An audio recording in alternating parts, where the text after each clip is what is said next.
Assalamualaikum warahmatullahi wabarakatuh.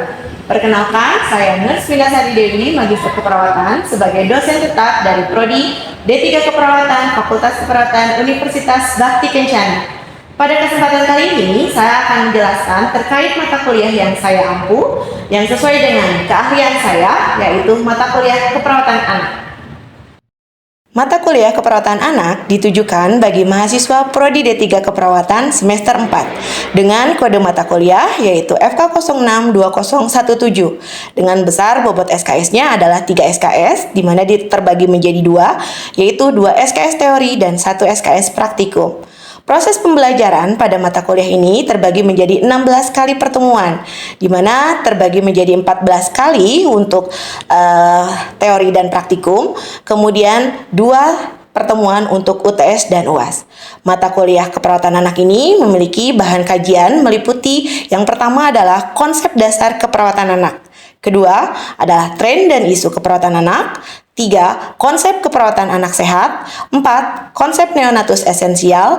5. Konsep asuhan keperawatan pada bayi risiko tinggi. 6. Konsep asuhan keperawatan anak sakit. 7. Konsep asuhan keperawatan anak dengan kebutuhan khusus. Dan 8. Manajemen terpadu balita sakit atau MTBS. Pada akhir mata kuliah ini, diharapkan mahasiswa dapat mengaplikasikan asuhan keperawatan anak pada rentang sehat maupun sakit, sesuai dengan pertumbuhan dan perkembangan dengan memperhatikan prinsip-prinsip yang aman dan efektif melalui proses asuhan keperawatan. Adapun capaian pembelajaran lulusan atau CPL Prodi pada mata kuliah ini meliputi pertama adalah CPL 2, yaitu mampu memahami ilmu keperawatan untuk melakukan asuhan keperawatan secara profesional dengan menggunakan pendekatan proses keperawatan. Yang kedua adalah CPL 3, yaitu mampu melakukan komunikasi terapeutik dan menguasai keterampilan dasar keperawatan untuk melakukan asuhan keperawatan kepada klien melalui kerja tim. Dan yang ketiga adalah CPL 5, yaitu mampu memberikan asuhan keperawatan pada individu, keluarga, kelompok, dan masyarakat dengan mengutamakan keselamatan klien dan mutu pelayanan berdasarkan perkembangan ilmu dan teknologi keperawatan untuk meningkatkan kualitas asuhan keperawatan dengan memperhatikan prinsip caring sesuai dengan kode etik profesi. CPL tersebut telah tertuang dalam RPS serta divalidasi oleh Ketua Prodi dan juga Dekan Fakultas Keperawatan. Capaian mata kuliah yang diharapkan antara lain: 1 adalah CPMK 1, mahasiswa mampu menggunakan ilmu keperawatan anak dalam memberikan asuhan keperawatan. Yang kedua, CPMK 2, mahasiswa mampu mengimplementasikan komunikasi terapeutik dan keterampilan dasar keperawatan dalam memberikan asuhan keperawatan anak. Dan yang ketiga adalah CPMK 3, yaitu mampu menyusun asuhan keperawatan anak dengan mengutamakan keselamatan klien dan mutu pelayanan serta prinsip caring. 3 komponen utama dalam pembelajaran: delivery, interaction, and assessment. Untuk delivery, saya menjelaskan RPS di awal perkuliahan, di mana RPS tersebut sudah diuploadkan dan dapat diunduh oleh mahasiswa pada sistem e-learning dari Universitas Bhakti Kencana, yaitu Edlink. Kemudian dilakukan dengan pemberian materi sesuai dengan yang ada di RPS, yang dilakukan secara tatap muka dengan tujuan adalah untuk mendukung pemahaman mahasiswa. Pemberian materi yang saya berikan didukung oleh beberapa media seperti video, Canva, dan yang lainnya. Untuk interaction pada mata kuliah ini melibatkan komunikasi 2 arah antara dosen dan mahasiswa melalui beberapa proses kegiatan berupa diskusi, tanya jawab, praktikum, dan refleksi bersama. Sedangkan dalam komponen asesmen terbagi menjadi 2, yaitu menjadi sistem penilaian yang mencakup asesmen formatif, yaitu untuk penilaian proses yang dilakukan melalui kuis, tugas individu maupun kelompok, baik secara teori maupun dari hasil praktikum, penilaian sikap, dan juga keterampilan. Selanjutnya, asesmen sumatif dilakukan melalui penilaian dari UTS dan UAS. Untuk metode pembelajaran yang digunakan dalam mata kuliah ini berupa problem-based learning, studi kasus, dan juga stimulasi serta tutorial. Referensi yang saya gunakan dalam mata kuliah ini berupa buku referensi hasil karya sendiri dan juga hasil karya ahlinya yang sesuai dengan mata kuliah keperawatan anak. Selain itu, digunakan pula artikel jurnal bereputasi yang saya hasilkan maupun artikel jurnal lainnya yang dapat membantu mahasiswa agar mampu mengikuti perkembangan ilmu dan teknologi di masa kini.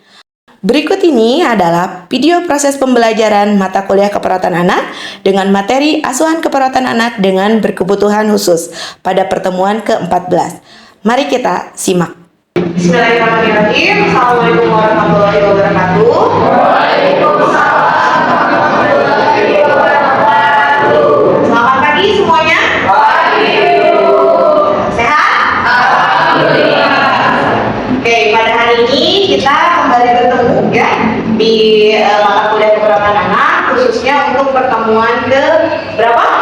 Ke-14. Ya, nah, pada kesempatan hari ini kita akan mempelajari sesuai dengan apa yang ada di RPS, yaitu terkait asuhan keperawatan pada anak berkebutuhan khusus. Jadi nanti kita akan bahas terkait ya aspek pada ABK ini dengan kondisi autis dan juga kondisi ADHD. Namun sebelumnya mungkin untuk kelancaran dari perkuliahan kita hari ini, kita berdoa terlebih dahulu ya. Silakan ada yang memimpin untuk berdoa. Alhamdulillah ya, kita sudah berdoa, semoga Allah memberikan keberkahan dalam perkuliahan hari ini. Ya, sebelum kita mulai perkuliahan juga, silakan untuk mengabsen terlebih dahulu ya. Silakan.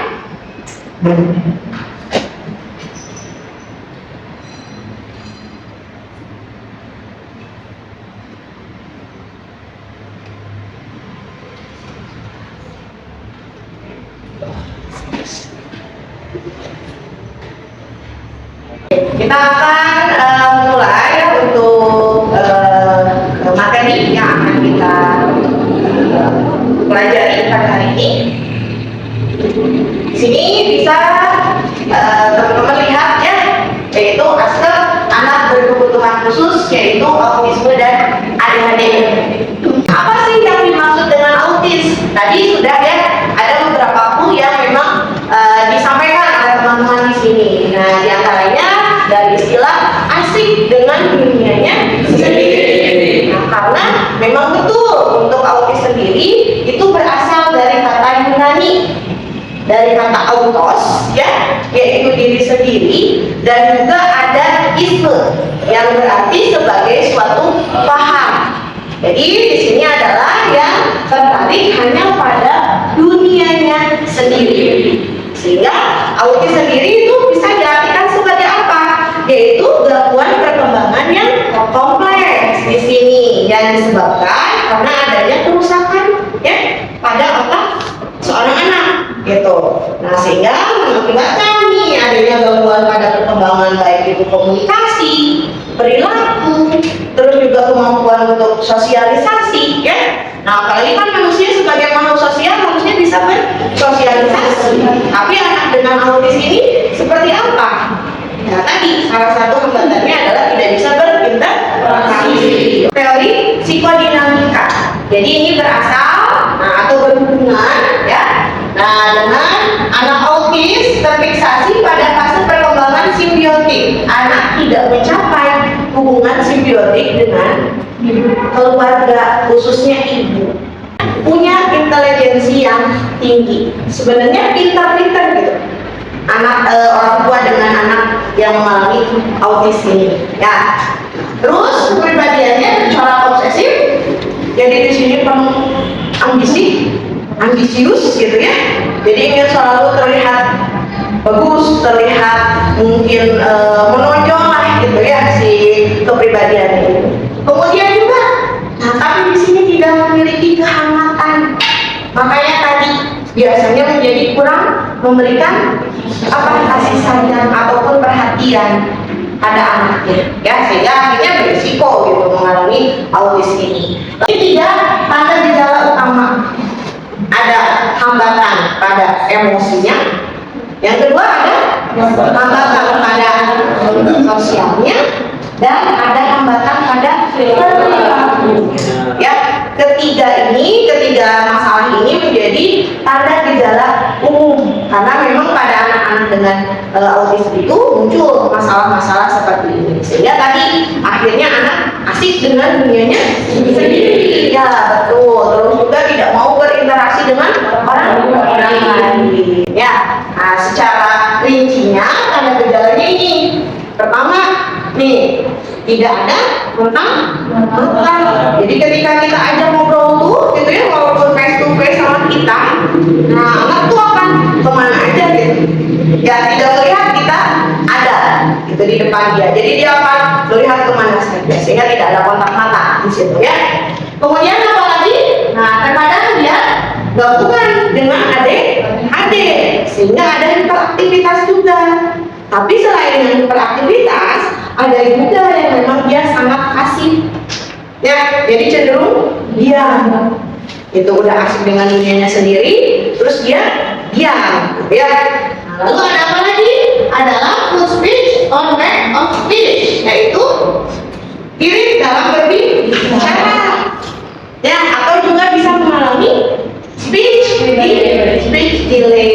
Ya, ini adalah pembagian dari si autis tersebut, di mana nanti autis itu terbagi menjadi beberapa jenis. Ada autistic disorder, ada Asperger, ada childhood developmental disorder, ada Rett disorder, dan juga ada pervasive development disorder.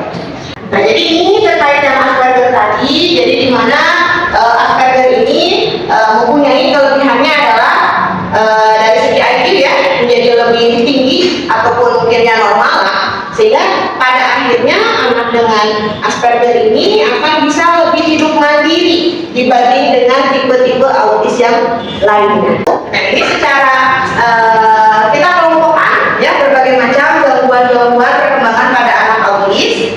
Nah, pertama tentunya tadi ada gangguan komunikasi. Betul ya. Jadi di sini ada speech delay, terus juga kemungkinan dia sangat sulit untuk memulai atau mempertahankan percakapan dengan orang lain gitu. Jadi kayak ketika mau ngobrol bingung gitu ya. Lalu ada interaksi, tentunya di sini menjadi kurang responsif. Betul. Lalu gangguan perilaku, di sini ada ya seperti apa?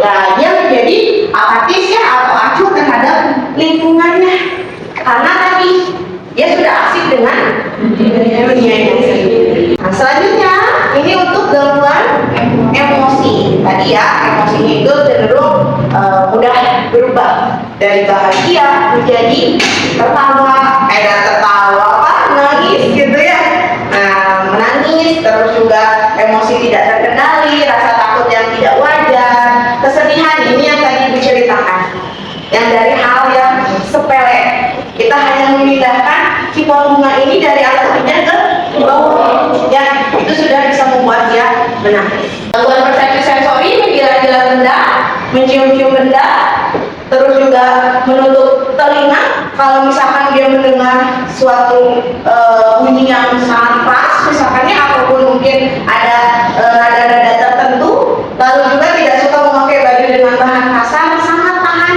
terhadap sakit. Oke, sampai situ untuk konsepnya bisa dipahami? Bisa. Oke ya. Jadi tadi autis itu apa? Ada yang mau coba berpendapat? Silakan tunjuk tangannya. Kesha, mau menjelaskan? Yuk, apa salah juga kan kita lagi belajar ya? Anak yang unik. Uniknya seperti apa? Kan sebagai nggak bisa tebak, suka cari-cari yang baru, yang kayak anak yang aku sudut pandangnya berbeda gitu ya. Oke, terus ditambah lagi tadi dengan ya anak kecil mungkin ketika jatuh atau apa mudah nangis ya, tapi kalau pada anak autis ya, jadi kurang lebih seperti itu ya, bisa disimpulkan. Kita masuk sekarang ke proses aspeknya ini yang dimulai dari pengkajian. Kita akan melakukan pemeriksaan fisik mulai dari head to toe ya. Nah ditambah lagi dengan mungkin kita harus lebih berfokus pada data-data yang kemungkinan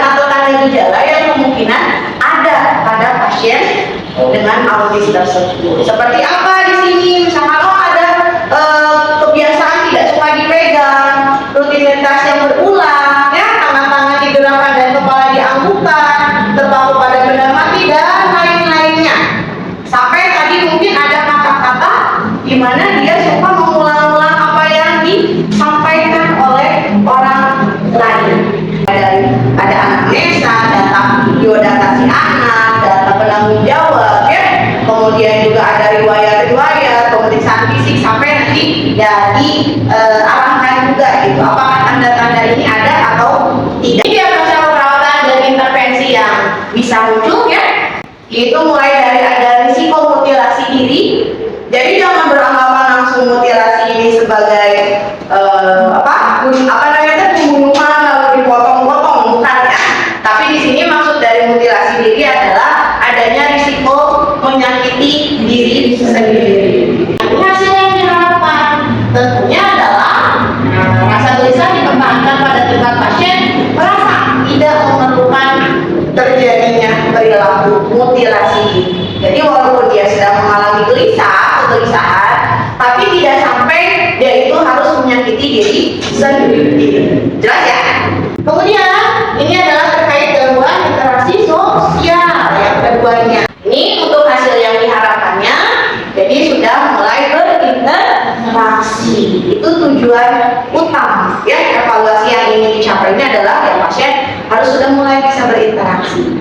Jadi adalah gangguan komunikasi verbal, ya, di sini. Nah, di gangguan komunikasi verbal ini adalah tentunya pertama pertahankan konsistensi dari tugas staff, ya. Nah, jadi supaya si anak tadi sudah terbiasa.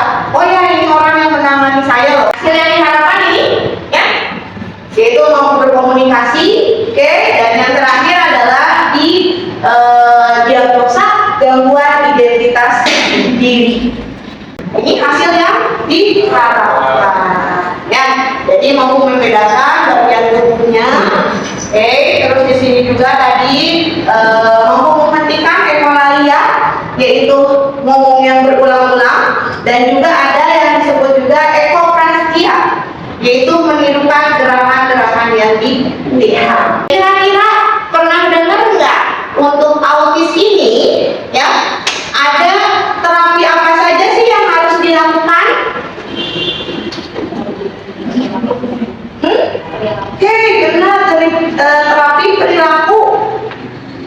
Ya, terus ada apa lagi? Terapi bicara. Kenapa harus dilakukan terapi bicara? Karena ada speech delay tadi, ya. Ada speech delay-nya, ada mungkin kekurangan kosakata gitu, sehingga harus dilatih. Ada apa lagi terapinya? Ada okupasi. Oke. Nah, jadi di sini, ya, kita akan melakukan kan yang namanya deteksi dini autis yang disebut. Nah, di sini ada algoritmanya. Pemeriksaan MCAT. CAT itu adalah checklist for autism, ya. Jadi apa namanya? Suatu instrumen. Nah, instrumen ini digunakan untuk menilai seorang anak, khususnya toddler di sini, apakah dia memiliki kecenderungan terkena autis atau tidak, ya. Nah, instrumen ini diambil dari buku STIDTK. Masih ingat yang screening tentang KPSP, ada TDD, TDL, dan lain-lainnya, ya. Yang harus dilakukan ada dua interpretasi yang bisa kalian tegakkan.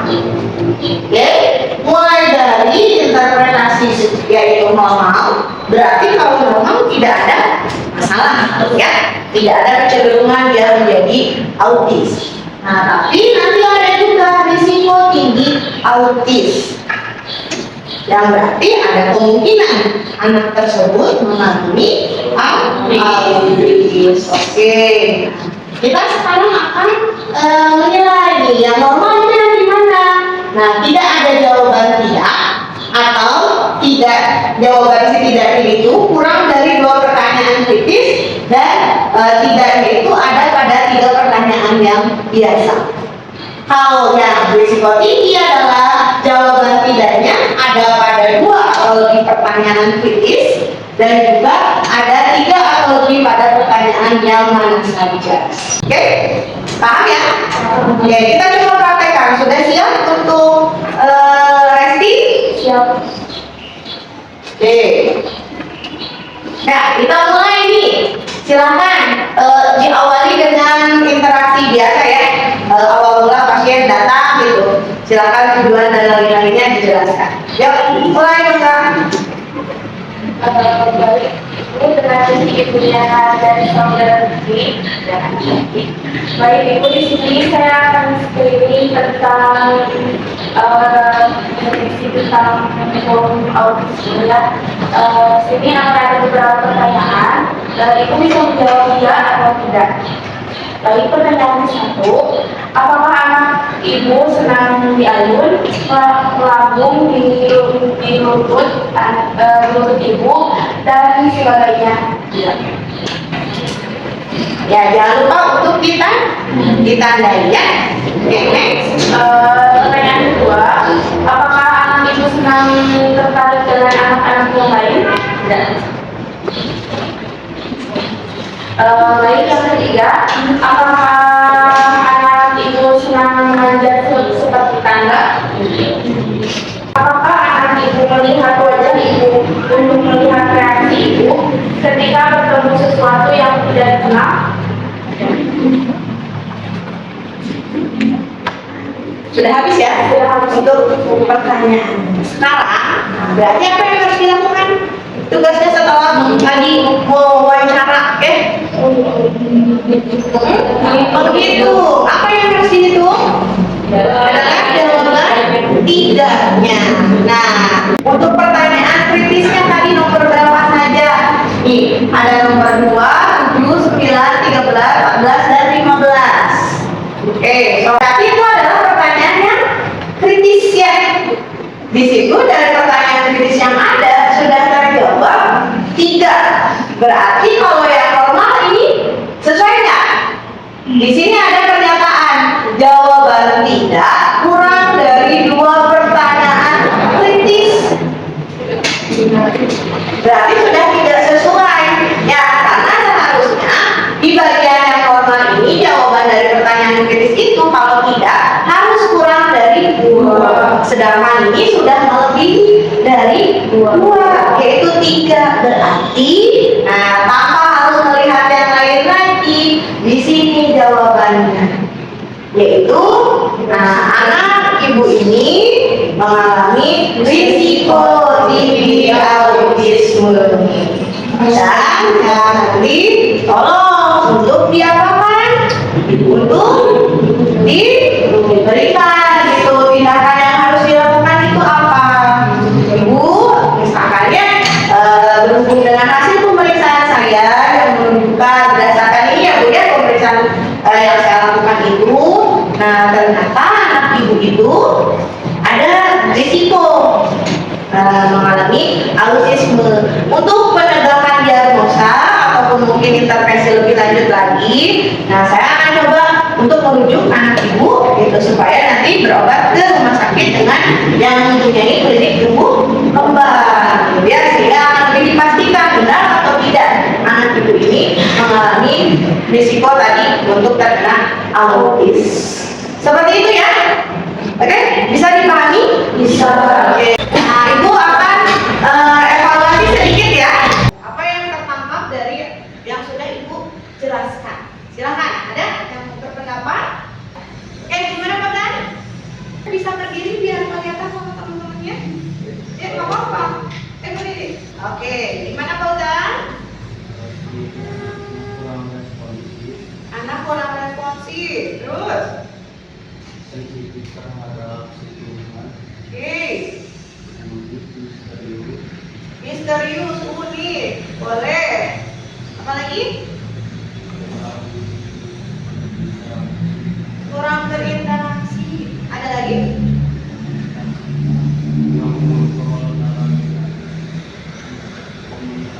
Oh, komunikasinya. Terus emosi juga ya. Oke, benar semua ya yang dikatakan oleh Fauzan. Oke. Yuk, Silvi gimana? Terkait terapi apa saja yang bisa dilakukan? Biasanya terapi untuk penderitaan autisme ada terapi bicara, terapi aksi, terapi juga ada terapi sensori mungkin, dan juga untuk terapi bicara